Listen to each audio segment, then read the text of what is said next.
ಗೊಂಕ ಅರಸರ ರಾಜಧಾನಿಯಾಗಿದ್ದ ತೆರದಾಳ ಜೈನರ ಪ್ರಮುಖ ಕೇಂದ್ರವಾಗಿದೆ.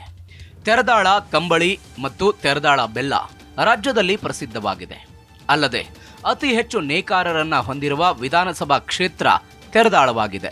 2008ರಲ್ಲಿ ನಡೆದ ಕ್ಷೇತ್ರ ಮರು ವಿಂಗಡಣೆಯಲ್ಲಿ ತೆರದಾಳ ವಿಧಾನಸಭಾ ಕ್ಷೇತ್ರ ರಚನೆಯಾಗಿದೆ. ಗುಳೇದಗುಡ್ಡ ಹೆಸರು ತೆಗೆದುಹಾಕಿ ಹೊಸ ಕ್ಷೇತ್ರವಾಗಿ ತೆರದಾಳ ಅಸ್ತಿತ್ವಕ್ಕೆ ಬಂತು. ರಬಕವಿ, ಬನಹಟ್ಟಿ, ಮಹಾಲಿಂಗಪುರ ಈ ಕ್ಷೇತ್ರದ ಪ್ರಮುಖ ಪಟ್ಟಣಗಳಾಗಿವೆ. ಕೇವಲ ವಿಧಾನಸಭಾ ಕ್ಷೇತ್ರವಾಗಿದ್ದ ತೆರದಾಳವನ್ನ ಎಚ್.ಡಿ. ಕುಮಾರಸ್ವಾಮಿಯವರು ಮುಖ್ಯಮಂತ್ರಿ ಆಗಿದ್ದ ವೇಳೆ 2018ರಲ್ಲಿ ಮಂಡಿಸಿದ ರಾಜ್ಯ ಬಜೆಟ್ನಲ್ಲಿ ಬಾಗಲಕೋಟೆ ಜಿಲ್ಲೆಯ ಹೊಸ ತಾಲೂಕನ್ನಾಗಿ ಘೋಷಣೆ ಮಾಡಿದ್ರು. 2023ರ ವಿಧಾನಸಭಾ ಚುನಾವಣೆಯಲ್ಲಿ ಈ ಕ್ಷೇತ್ರದಿಂದ ಬಿಜೆಪಿಯ ಸಿದ್ದು ಸವದಿ ಶಾಸಕರಾಗಿದ್ದಾರೆ. ಹಾಲಿ ಶಾಸಕ ಸಿದ್ದು ಸವದಿ ಲಿಂಗಾಯತ ಸಮುದಾಯಕ್ಕೆ ಸೇರಿರುವ ಸಿದ್ದು ಸವದಿ 2004ರಲ್ಲಿ ಜಮಖಂಡಿ ವಿಧಾನಸಭಾ ಕ್ಷೇತ್ರದಿಂದ ಶಾಸಕರಾಗಿದ್ರು. ಆ ಮೂಲಕ ಜಮಖಂಡಿಯಲ್ಲಿ ಬಿಜೆಪಿಯ ಮೊದಲ ಬಾವುಟವನ್ನ ಸವದಿ ಹಾರಿಸಿದ್ರು. ಇದಾದ ನಂತರ 2008ರ ಕ್ಷೇತ್ರ ಪುನರ್ ವಿಂಗಡಣೆಯ ನಂತರ ಸಿದ್ದು ಸವದಿ ಜಮಖಂಡಿಯನ್ನ ತೊರೆದು ತೆರದಾಳ ಕ್ಷೇತ್ರಕ್ಕೆ ಬಂದ್ರು. ಸಿದ್ದು ಸವದಿ ನೇಕಾರ ಅಭಿವೃದ್ಧಿ ನಿಗಮದ ಅಧ್ಯಕ್ಷರಾಗಿಯೂ ಸಹ ಕಾರ್ಯನಿರ್ವಹಿಸಿದ್ದಾರೆ. 2023ರ ಚುನಾವಣಾ ಸಮಯದಲ್ಲಿ ಜಿಲ್ಲೆಯ ನೇಕಾರ ಮುಖಂಡ ಮನೋಹರ್ ಶಿರೋಳ್ ಹಾಗೂ ಪಿಕೆಪಿಎಸ್ ಮಾಜಿ ನಿರ್ದೇಶಕ ಭೀಮ್ಶ್ರೀ ಮಗ್ದುಂ ಬಿಜೆಪಿ ಟಿಕೆಟ್ ಆಕಾಂಕ್ಷಿಯಾಗಿದ್ರು. ಈ ಪೈಪೋಟಿಯ ನಡುವೆ ಬಿಜೆಪಿ ಹೈಕಮಾಂಡ್ ಮತ್ತೊಮ್ಮೆ ಸಿದ್ದು ಸವದಿಗೆ ಮಣೆ ಹಾಕಿತ್ತು. ಇದರ ಪರಿಣಾಮ 4ನೇ ಬಾರಿಗೆ ಶಾಸಕರಾಗಿದ್ದಾರೆ. ತೆರದಾಳ ಕ್ಷೇತ್ರದ ಚುನಾವಣಾ ಚಿತ್ರಣ.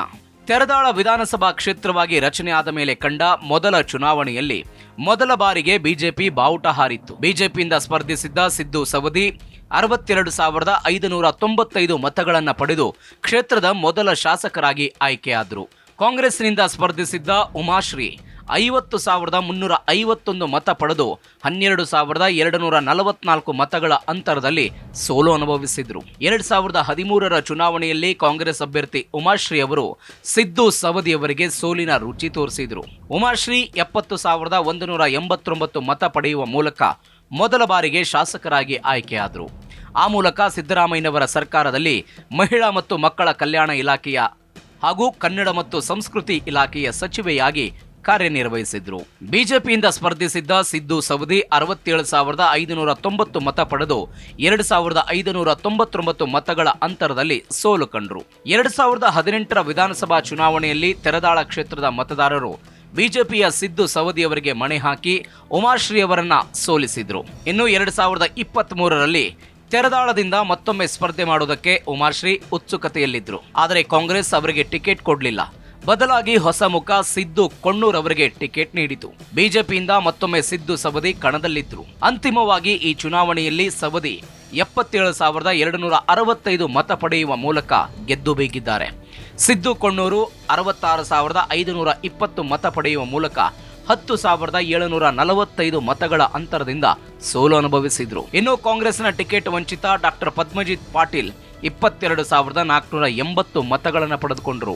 ನೇಕಾರರ ಪ್ರಾಶಸ್ತ್ಯಕ್ಕಾಗಿ ನಿಲ್ಲದ ಕೂಗು. ತೆರದಾಳ ಕ್ಷೇತ್ರದಲ್ಲಿ ಬಿಜೆಪಿಯ ರಾಜಕೀಯ ನೋಡೋದಾದ್ರೆ ಸಿದ್ದು ಸವದಿ 2008ರಿಂದ ಕ್ಷೇತ್ರವನ್ನ ಪ್ರತಿನಿಧಿಸಿ ಗೆಲುವು ಕಂಡಿದ್ದಾರೆ. ಬಿಎಸ್ ಯಡಿಯೂರಪ್ಪನವರು ಮುಖ್ಯಮಂತ್ರಿಯಾಗಿದ್ದಾಗ ನೇಕಾರ ಅಭಿವೃದ್ಧಿ ನಿಗಮದ ಅಧ್ಯಕ್ಷರು ಕೂಡ ಆಗಿದ್ರು. ತೆರದಾಳ ಕ್ಷೇತ್ರದಲ್ಲಿ ನೇಕಾರರೇ ನಿರ್ಣಾಯಕವಾಗಿದ್ದು ಬಿಜೆಪಿ ಮಾತ್ರ ನೇಕಾರ ಸಮುದಾಯದ ಅಭ್ಯರ್ಥಿಗಳಿಗೆ ಇದುವರೆಗೂ ಟಿಕೆಟ್ ಕೊಟ್ಟಿಲ್ಲ. 1984ರಲ್ಲಿ ಗುಳೇದಗುಡ್ಡ ಮತಕ್ಷೇತ್ರದಲ್ಲಿ ನೇಕಾರ ಸಮುದಾಯದ ಮಲ್ಲಿಕಾರ್ಜುನ್ ಬನ್ನಿ ಅವರಿಗೆ 1 ಬಾರಿ ಅವಕಾಶ ಕೊಟ್ಟಿದ್ದು ಹೊರತುಪಡಿಸಿದರೆ ಇದುವರೆಗೂ ನೇಕಾರರಿಗೆ ಅವಕಾಶ ಕೊಟ್ಟದ್ದು ಭಾರೀ ಕಡಿಮೆ. ಈ ವಿಚಾರದಲ್ಲಿ ಕಾಂಗ್ರೆಸ್ ನೇಕಾರರಿಗೆ ಮಣೆ ಹಾಕಿ ಒಮ್ಮೆ ಗೆಲುವು ಕಂಡು ಮತ್ತೊಮ್ಮೆ ಸೋಲು ಅನುಭವಿಸಿದೆ. ಆದರೆ ಬಿಜೆಪಿ ಮಾತ್ರ ಇದುವರೆಗೆ ನೇಕಾರರಿಗೆ ಮಣೆ ಹಾಕಿಲ್ಲ. ಬದಲಿಗೆ ಲಿಂಗಾಯತ ಸಮುದಾಯದ ಸಿದ್ದು ಸವದಿ ಅವರನ್ನ ಪ್ರತಿ ಬಾರಿ ಚುನಾವಣಾ ಅಖಾಡಕ್ಕಿಳಿಸಿದೆ. ತೆರದಾಳ ಕ್ಷೇತ್ರದ ಜಾತಿ ಲೆಕ್ಕಾಚಾರ.